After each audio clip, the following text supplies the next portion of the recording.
फागुन शुक्ल पक्ष आमलकी एकादशी।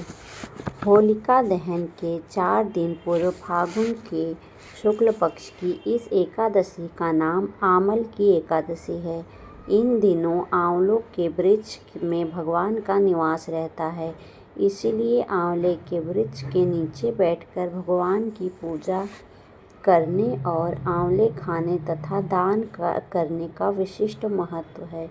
ब्रह्मर्षि वशिष्ठ जी और महाराजा मांधात के मध्य संवाद रूप में है इस एकादशी की कथा।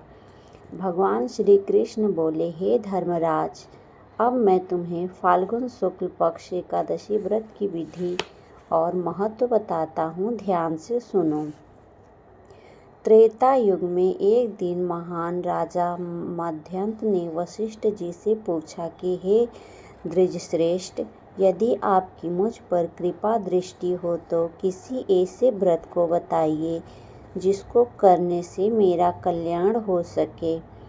महर्षि वशिष्ठ बोले, हे राजन, मैं तुम्हें सब व्रतों में उत्तम और अंत में मोक्ष देने वाली आमलकी एकादशी के व्रत का वर्णन करता हूँ। यह एकादशी फाल्गुन मास के शुक्ल पक्ष में होती है। इस पवित्र व्रत के करने से समस्त पाप नष्ट हो जाते हैं। इसका पुण्य 1000 गौदान के फल के बराबर होता है तथा इस व्रत को करने वाले अंत समय विष्णु लोक को जाते हैं। अब मैं आपसे एक पौराणिक कथा कहता हूँ, ध्यान पूर्वक सुनिए। एक वैदिक नाम के 4 नगर में ब्राह्मण, क्षत्रिय, वैश्य और शूद्र चारों वर्ण आनंद से रहते थे। उस नगर में सदैव वेद ध्वनि गूंजा करती थी तथा वहाँ दुराचारी और नास्तिक कोई नहीं था। उस नगर में चैत्र रथ का नाम एक का चंद्रवंशी राजा राज्य करता था। वह अत्यंत विद्वान तथा धार्मिक प्रवृत्ति का था। वहाँ कोई भी व्यक्ति दरिद्र व लोभी नहीं था। सभी नगरवासी विष्णु भक्त थे और एकादशी का व्रत किया करते थे। एक समय फागुन मास के शुक्ल पक्ष की आमल एकादशी आई।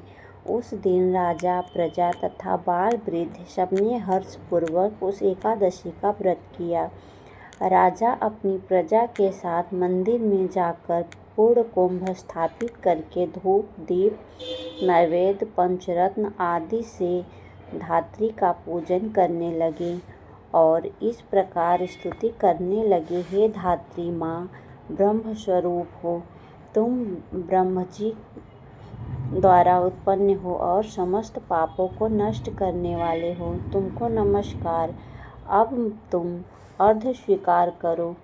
तुम श्री रामचंद्र जी द्वारा सम्मानित हो। मैं आपसे प्रार्थना करता हूँ, अतः आप मेरे समस्त पापों को हरण करें। उस मंदिर में सबने रात्रि को जागरण किया। रात के समय वहाँ एक बहेलिया आया जो अत्यंत पापी और दुराचारी था। भूख और प्यास से अत्यंत व्याकुल वह बहेलिया इस जागरण को देखने के लिए मंदिर के कोने में बैठ गया और भगवान और विष्णु भगवान की एकादशी महत्व की कथा सुनने लगा। इस प्रकार अन्य मनुष्यों की भांति उसने भी सारी रात जागकर बिता दी। प्रातः काल होते ही सब लोग अपने अपने घर चले गए तो बहेलिया भी अपने घर चला गया।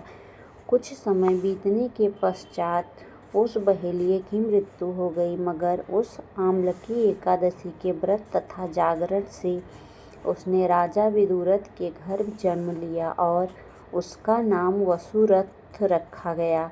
युवा होने पर वह चतुरंगिनी सेना के सहित धन धान्य से युक्त होकर 10,000 ग्रामों का पालन करने लगा। वह तेज में सूर्य की क्रांति में, चंद्रमा की वीरता में, भगवान विष्णु के और क्षमा में पृथ्वी के समान था।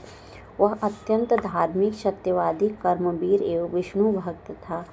एक दिन वह शिकार खेलने के लिए गया दैव योग से वह मार्ग भूल गया और उसी वन में एक दिन एक वृक्ष के नीचे सो गया। थोड़ी देर बाद पहाड़ी म्लेच्छक वहाँ पर आ गए और राजा को अकेला देखकर मारो मारो शब्द कहते हुए राजा पर टूट पड़े।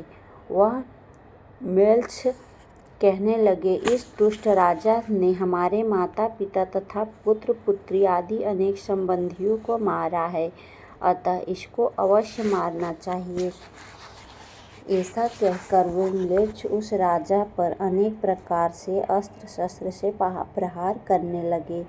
वे सब अस्त्र शस्त्र राजा के शरीर पर गिरते तो नष्ट हो जाते और उनका वार पुण्य के समान प्रतीत होता। अब वे म्लेच्छों के अस्त्र शस्त्र उल्टे उन्हीं पर प्रहार करने लगे, जिससे वे मूर्छित होकर गिरने लगे। उसी समय राजा के शरीर से एक दिव्य स्त्री उत्पन्न हुई। वह स्त्री अत्यंत सुंदर होते हुए भी उसकी भ्रुकुटी टेढ़ी थी। उसकी आंखों में लाल लाल अग्नि निकल रही थी, जिससे वह स्वयं महाकाली के समान प्रतीत होती थी।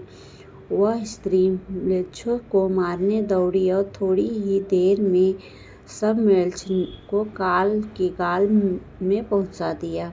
जब राजा सोकर उठा तो म्लेच्छों को मरा हुआ देखकर सोचने लगा, इन शत्रुओं को किसने मारा है?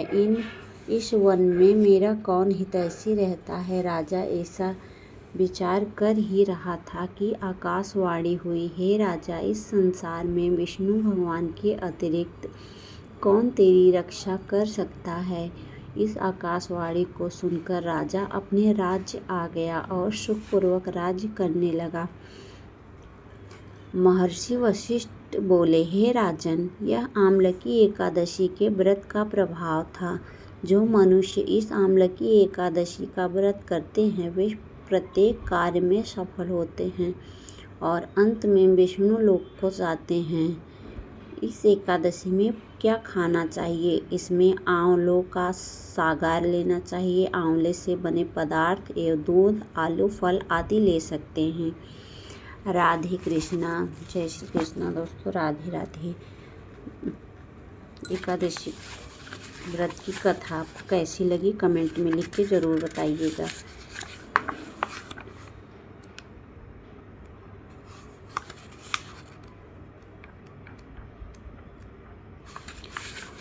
ओम जय जगदीश हरे, स्वामी जय जगदीश हरे। भक्त जनों के संकट, भक्त जनों के संकट क्षण में दूर करे। ओम जय जगदीश हरे, जो धावे फल पावे, दुख बिन से मन का। स्वामी दुख बिन से मन का, सुख संपत्ति घर आवे, सुख संपत्ति घर आवे, कष्ट मिटे तन का। ओम जय जगदीश हरे, मात पिता तुम मेरे, शरण गहूँ मैं किसकी। स्वामी शरण गहूँ मैं किसकी, तुम बिन और न दूजा, प्रभु बिन और न दूजा, आस करूँ मैं जिसकी। ओम जय जगदीश हरे, तुम पूर्ण परमात्मा, तुम अंतर्यामी। स्वामी तुम अंतर्यामी, पार ब्रह्म परमेश्वर, पार ब्रह्म परमेश्वर, तुम सबके स्वामी। ओम जय जगदीश हरे। तुम करुणा के सागर तुम पालन करता, स्वामी तुम पालन करता। मैं मूरख खल कामी, मैं मूरख खल कामी, कृपा करो भरता। ओम जय जगदीश हरे, स्वामी जय जगदीश हरे। तुम हो एक अगोचर सबके प्राणपति, स्वामी सबके प्राणपति। किस विध मिलूं दया में, किस विध मिलूं दया में, तुमको मैं कुमति।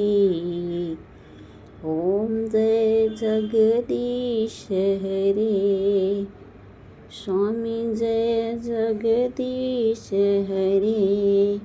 दीन बंधु दुख हरता, तुम रक्षक मेरे, स्वामी तुम रक्षक मेरे। करुणा हष्ट मिटाओ, करुणा हष्ट मिटाओ, द्वार पड़ा तेरे। ओम जय जगदीश हरे, विषय विकार मिटाओ, पाप हरो देवा, स्वामी पाप हरो देवा। श्रद्धा भक्ति बढ़ाओ, श्रद्धा भक्ति बढ़ाओ, संतन की सेवा। ओम जय जगदीश हरे, स्वामी जय जगदीश हरे। श्री जय जगदीश जी की आरती जो कोई नर गावे, स्वामी जो कोई नर गावे।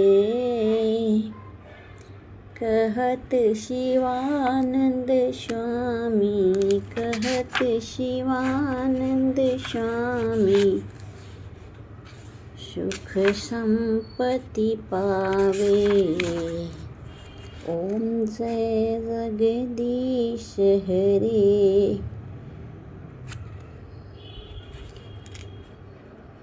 एकादशी के भजन। अब मेरी लाज राख्यो लाज हरी, अब मेरी राख्यो लाज हरी, प्रभु मेरी राख्यो लाज हरी। तुम सब जानत अंतर्यामी, करनी कछु न करी। अवगुण मोसे बिसरत नाही, पलछिन घरी घरी।